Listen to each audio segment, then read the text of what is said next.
अगर हम बात करें पैलिड्रोम की, ठीक है, हम बात करें बेसिकली अगर पैलिड्रोम की, तो इसमें क्या होता है कि आपका जो क्वेश्चन है ये आप देखो बहुत इजी है, ठीक है। बेसिकली क्या होता है पैलिड्रोम? पैलिड्रोम मतलब ये होता है कि कोई भी बेस पेयर, ठीक है, कोई भी डीएनए का जो बेस पेयर होता है उसका जो सीक्वेंसिंग ऑर्डर होता है, ठीक है, उसका कैसा होना चाहिए, दोनों स्टैंड में, जैसे कि डीएनए के दो स्टैंड होते हैं, ये डीएनए है इसके दो स्टैंड होते हैं, ये सबको पता है। तो strand 1 as well as strand 2, मतलब ये 5 से 3 जाएगा और ये 5 से 3 जाएगा, इस तरह से स्टैंड होता है, ठीक। ये आपको किससे जुड़ा होता है? फॉस्फेट डाइजेस्टर से जुड़ा होता है, PO4 से, ठीक है। PO4 से ये बॉन्ड जुड़ी होती है डीएनए की, साथ ही साथ एक साइड PO4 तो एक साइड OH, ये होता है, ये आप लोग को सब पता है, ठीक। अब बात करते हैं हम पैलिड्रोम की। या तो पैलिड्रोम मतलब ये होता है कि जैसे ये दोनों स्टैंड हैं, तो यहाँ पे जो इसकी वाले स्टैंड की और इस वाले स्टैंड की जो रीडिंग होगी वो सेम होगी, ठीक है। और बेसिकली क्या होगा कि अगर वो रीडिंग सेम है और रीडिंग इस तरह से रखी जाएगी दोनों में कि अगर हम चाहे उसको हम 5 से पढ़ना शुरू करें, 5 से 3 पढ़ें, या फिर 3 से 5 पढ़ें, तो रीडिंग एक जैसी आएगी। अब एक हम स्वाभाविक सी बात करते हैं, जैसे ही समझो मैं जो स्टैंड है इसको कॉम्प्लेक्स मतलब हेक्सिकल फॉर्म में ना करके, अब मैं इसको क्या करती हूँ, स्ट्रेट करके बात करती हूँ। जैसे कि समझिए स्टैंड है मेरे पास, मैंने स्ट्रेट ले लिया एक स्टैंड, यहाँ पे क्या है, ये 5 से स्टार्ट है और 3 पे एंड हो रहा है, ये वाला 3 से स्टार्ट है और 5 पे एंड हो रहा है, ठीक है। अगर ऊपर की मैं बात करूँ तो जैसे इसमें है, जैसे ये देखिए नंबरिंग लिखी हुई है, अगर आप एक चीज गौर तरफ करो, ध्यान से देखो, तो आप देखोगे GAATTC, ये ऐसे शुरू है, ठीक। हमने ये 5 से 3 में रीडिंग करी, इस तरफ से रीडिंग की है, ठीक है। इसका मतलब ये है कि हमने राइट टू लेफ्ट गए तो हमने देखा कि स्टैंड में इस तरह से लिखा हुआ है। अब हम लेफ्ट टू राइट जाएंगे, जैसे 5 से 3 जाएंगे तो हम देखो यहाँ पे G, यहाँ भी G, फिर AA, तो यहाँ भी AA, TET, ये भी TT, फिर ये C, ये भी C। तो यहाँ पे देखो सब कुछ बेसिकली सेम है, बस स्टैंड लिखते वक्त आपको भी चीज पता है कि जब स्टैंड बनता है डीएनए का तो इस तरह से होता है, जहाँ पे 5 होता है वहां पे अगली तरफ 3 लिखा होता है, जहाँ पे 3 लिखा होता है वहां पे 5 लिखा होता है, ठीक। तो पैलिड्रोम अगर कोई पूछे थे व्हाट इज पैलिड्रोम, तो बेसिकली आप पैलिड्रोम को ये डिफाइन करोगे कि जो डीएनए के बोथ स्टैंड होते हैं उनमें जो बेस पेयर की रीडिंग होती है वो बेसिकली रीडिंग कैसी होती है, रीडिंग जो होती है वो सेम लिखी होती है और सेम के साथ साथ उसमें सेम तरह की रीडिंग रखी जाती है, ठीक। उसको हम कहते हैं पैलिड्रोम, ओके। नाउ अब एक और हम जैसे कि पैलिड्रोम का एग्जांपल दे सकते हैं, जैसे हमने लिख दिया DAD, डैड, ठीक, एक कॉमन एग्जांपल जैसे हमने डैड दे दिया, तो हम चाहे यहां से स्टार्टिंग करें पढ़ना, चाहे यहां से भी स्टार्टिंग करें, तो दोनों में कैसा हुआ, सीक्वेंसिंग सेम ही हुआ, चाहे इस वाले डी से पढ़ना शुरू करें चाहे इस वाले डी से पढ़ना शुरू करें, ठीक है। अब देखो, अब देखते हैं तो क्या कहता है कि endonuclease inspect entire DNA sequence from palindromic recognise site. आप बहुत अच्छे से फैमिलियर होंगे कि एंडोन्यूक्लियस होता क्या है। तो बेसिकली अगर हम बात करें एंडोन्यूक्लियस की, तो एंडोन्यूक्लियस को हम बायोलॉजिकल सीजर भी कहते हैं, ठीक है। और इसमें क्या है कि इसमें ये भी होता है कि जो इसमें डीएनए की सीक्वेंस ऑर्डर होती है वो कैसे लिखी होती है, तो वो पैलिड्रोमिक साइड में लिखी होती है, पैलिड्रोमिक सीक्वेंस में, इस तरह से। जैसे कि स्वाभाविक सी बात है, यहाँ पे ये ऊपर वाले की बात कर रहा है कि अगर जो डीएनए का स्ट्रैंड होता है, ठीक है, जो डीएनए का स्ट्रैंड होता है उसमें जब भी डीएनए की सीक्वेंस लिखी होगी, जब भी डीएनए के कोड लिखे होंगे, तो वो कोड जो है, वो जो सीक्वेंस है, हमेशा याद रखना वो कैसे लिखा होगा, तो हमेशा वो पैलिड्रोमिक लिखा होगा, ठीक। अगर आपसे इसमें वन वर्ड क्वेश्चन कर लिया जाए, the sequence or code of the DNA is written by which pattern, तो आप स्वाभाविक से बता दोगे it is written by the palindromic pattern, कैसे लिखा होता है, पैलिड्रोमिक पैटर्न से लिखा होता है। ठीक, next, it is a nucleic acid sequence in a double stranded DNA. तो ये कैसा होता है, ये न्यूक्लिक एसिड सीक्वेंस होता है। अब आपको एक चीज और अच्छे से पता होगा कि न्यूक्लिक एसिड क्या है। अगर जब आप बेसिक सेकंड ईयर में जब पढ़े थे तो आपने आपके टॉपिक में एक टू मतलब आपके सिलेबस में एक टॉपिक था, और वो टॉपिक क्या था, न्यूक्लिक एसिड। ठीक, याद होगा रो थोड़ा सा, तो आपको याद होना चाहिए कि आप में एक टॉपिक था, उस टॉपिक का नाम था न्यूक्लिक एसिड। उस न्यूक्लिक एसिड टॉपिक के अंदर आपने डीएनए, आरएनए, उसके बाद डीएनए के न्यूक्लियोसाइड, न्यूक्लियोटाइड दोनों को पढ़ा था। ठीक, याद आ रहा होगा आपको।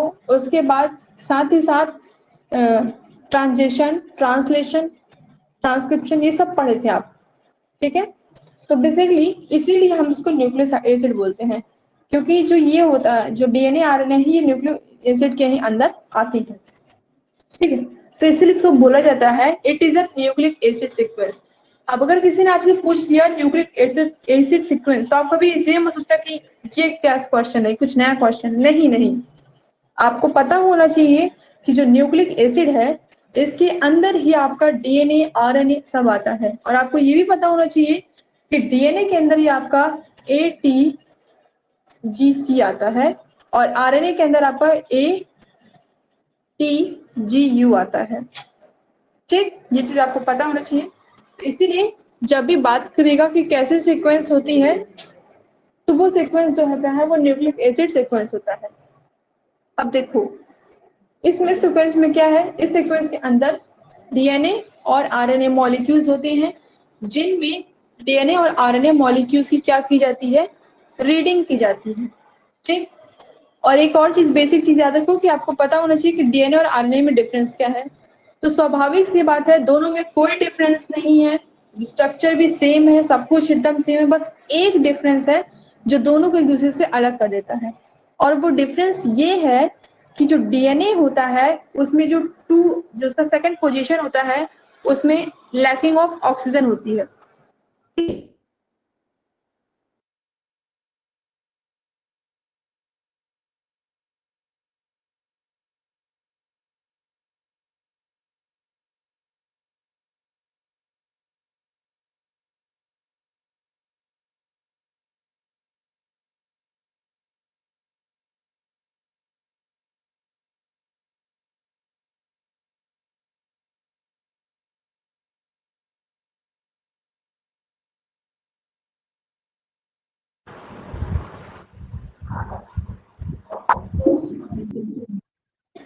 तो आवाज आ रही है?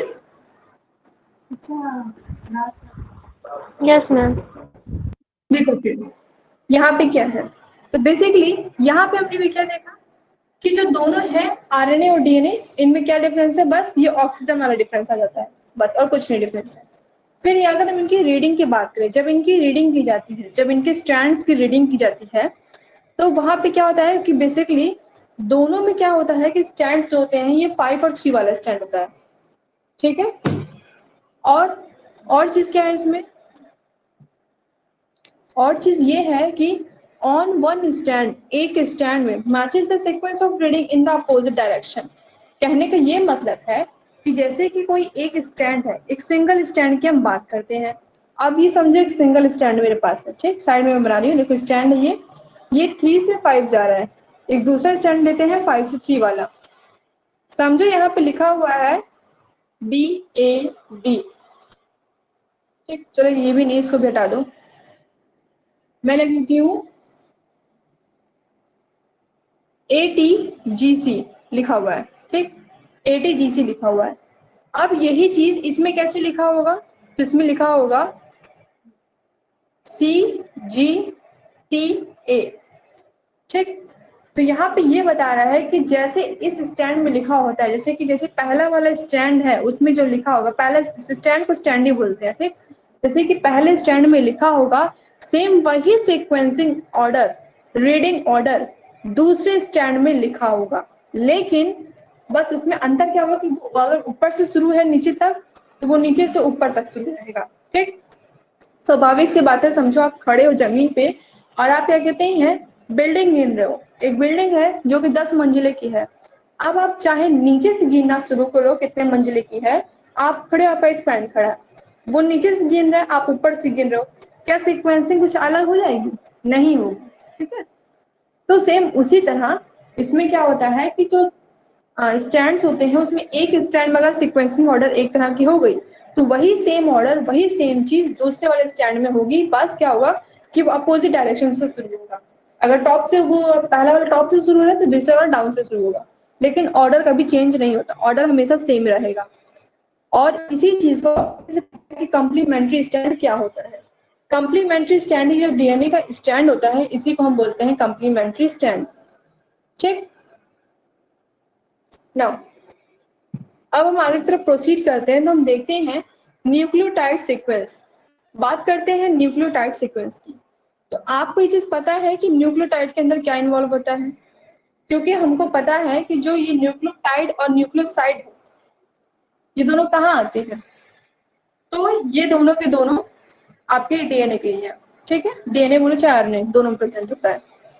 तो न्यूक्लियोटाइड सीक्वेंस के अंदर कुछ चीजें जो आपके कोड है वो है, जैसे कि ए के साथ एक किसके साथ जाएगा, तो ए के साथ जो है वो टी जाएगा, और जी के साथ क्या जाएगा, सी जाएगा। मतलब adenine to thymine, cytosine to guanine, ठीक है। ये डीएनए का होता है। आरएनए के केस में क्या होगा, सब कुछ सेम है, बस सी की जगह मीन साइटोसिन की जगह यूरैसिल हो जाएगा। ओके, ये चीज आप फैमिलियर है। आगे दूसरा हम देखते हैं तो हम यहाँ पे ये देखेंगे कि इसका देखो, आप इतना अच्छे से उसको पहले एक्सप्लेन कर दो, क्योंकि एक सब छोटी सी चीज है पैलेटोमिक। अगर आप बस ये लिख दें कि return of sequencing order in same way बस only opposite of the direction of both the strand of DNA, तो ये इतने में तो आप 3 नंबर, जैसे कि बेसिकली क्या होता है 3 नंबर का होता है वो, ठीक है। तो 3 नंबर के क्वेश्चन में अगर आप 1-2 लाइन लिखोगे आपको 3 नंबर मिलेगा, नहीं मिल सकता।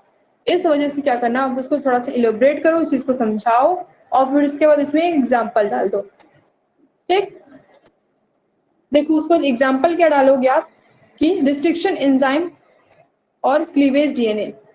आपने डाला रिस्ट्रिक्शन एंजाइम और क्लीवेज डीएनए, तो यहाँ पे क्या देखोगे आप कि ये आपको पता है स्टाइल है स्टिकी एंड और ब्लंट एंड। मैं पहले भी आपको समझाई हूँ कि स्टिकी एंड और ब्लंट एंड में क्या होता है।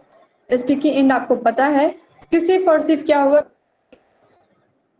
साइड चेंज होगा, साइड मतलब सिर्फ एक वर्ड चेंज होगा। वही ब्लंट एंड की बात करते हैं तो इसमें क्या होता है कि वो रफली 3-3 को हटाता है, एक कोड को पूरा उठा देता है, जेनेटिक कोड को ही उठा देता है। जो ब्लंट एंड होता है वो जेनेटिक कोड को उठाता है, और जो स्टिकी होता है वो सिर्फ एक वर्ड को उठाता है। ठीक, और एक और चीज जान लो कि अगर ये हो रहा है तो कौन से एंजाइम्स हो रहा है आपको ये भी बताना होगा उस समय। तो समझो ये इको आर वन एंजाइम में ये प्ले हो रहा है, कौन सा, स्टिकी एंड हो रहा है प्ले। और वही चीज अगर हम बात करें तो ये SMA है, SMA, जो ये नीचे वाला है ये SMA है, SMA1, ये किसमें हो, ये ब्लंट एंड में हो रहा है। ठीक, ये सब क्या है, ये एंजाइम्स में, और इनमें ये हो रहा है। अब देखो इसमें क्या हो रहा है, तो आप ये देखो कि इसमें लिखा हुआ है, जो ये सीक्वेंस लिखा हुआ है, जो ऑर्डर लिखा हुआ है, इस ऑर्डर में क्या किया हमने कि जो जी वाला है इसको हमने रिमूव किया। अब हम जी को रिमूव करते हैं तो आगे हम क्या देखते हैं, आगे हम देखते हैं कि जी जो है वो अलग हो जाएगा। अब अगर हम पहले वाले स्टैंड से जी रिमूव कर रहे हैं तो दूसरे वाले स्टैंड से भी जी रिमूव हो जाएगा। क्यों? क्योंकि हमने अभी पढ़ा जस्ट कि अगर हम पहले स्टैंड में कोई चेंजेस लाते हैं तो वही सेम चेंजेस कहाँ जाएगा, दूसरे स्टैंड में जाएगा। इसलिए क्योंकि दोनों स्टैंड की जो सीक्वेंसिंग ऑर्डर होती है वो हमेशा सेम होती है, ठीक है, इसलिए चेंज होगा। अगर हम किसी स्टैंड में कोई चेंजेस कर रहे हैं तो उसमें चेंज होना चाहिए।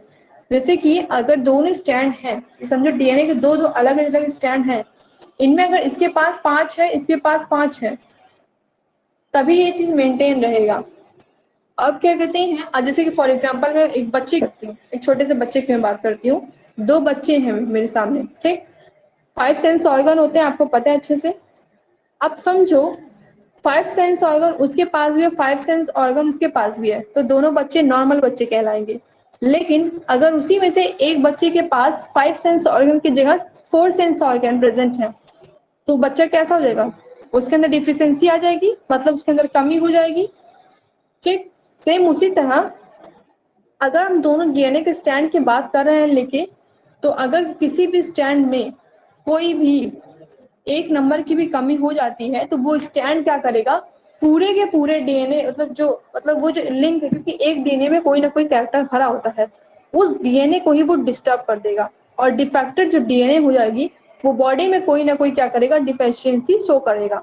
ठीक है, इसी वजह से जो उनकी सीक्वेंसिंग ऑर्डर होती है, जो उनकी मतलब जो कोड उसमें लिखा होता है, उसी वही सेम कोड दोनों में रहता है। अगर आप पहले में चेंज कर रहे हो तो आपको दूसरे में भी चेंज अपने आप होगा वो। ठीक है, अब ये हम बात करते हैं सेकंड वाले की। तो सेकंड वाले में क्या है, ब्लेंड एंड में क्या होता है कि वो तीन मतलब एक पूरे कोडॉन को ही हटा देता है।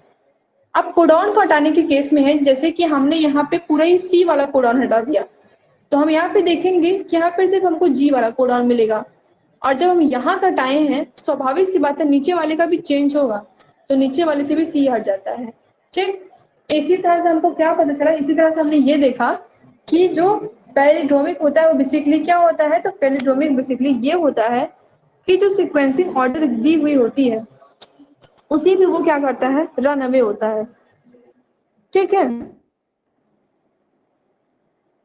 तो पैलिड्रोमिक क्या है, पैलिड्रोमिक मतलब होता है sequencing of base pair reading on the same both stand.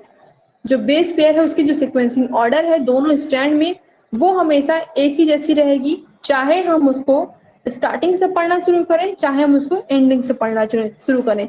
जैसे कि मैंने अभी बात की, एग्जांपल दिया आपको कि आप खड़े हो और बिल्डिंग को देख रहे हो, बिल्डिंग काउंट कर रहे हो, 10 मंजिले की बिल्डिंग है, आप हो, आपके फ्रेंड है। अब आप चाहे ऊपर से गिनो नीचे तक तभी भी 10 आएगा, अब चाहे वो वाला जो आपका बगल वाला दोस्त है वो नीचे से ऊपर गिने तभी भी 10 आएगा। सेम उसी तरह डीएनए होता है, चाहे ऊपर से रीडिंग करो तभी वही आएगा, चाहे नीचे से रीडिंग करो तभी वैसा आएगा। जैसे कुछ वर्ड्स है, जैसे कॉमन डेली लाइफ वर्ड, जैसे हमने डैड ले लिया, तो जो डैड वर्ड है इसमें क्या है, चाहे हम यहाँ से पढ़ना शुरू करें चाहे यहाँ से पढ़ना शुरू करें, वर्ल्ड का डैडी आएगा। ठीक है,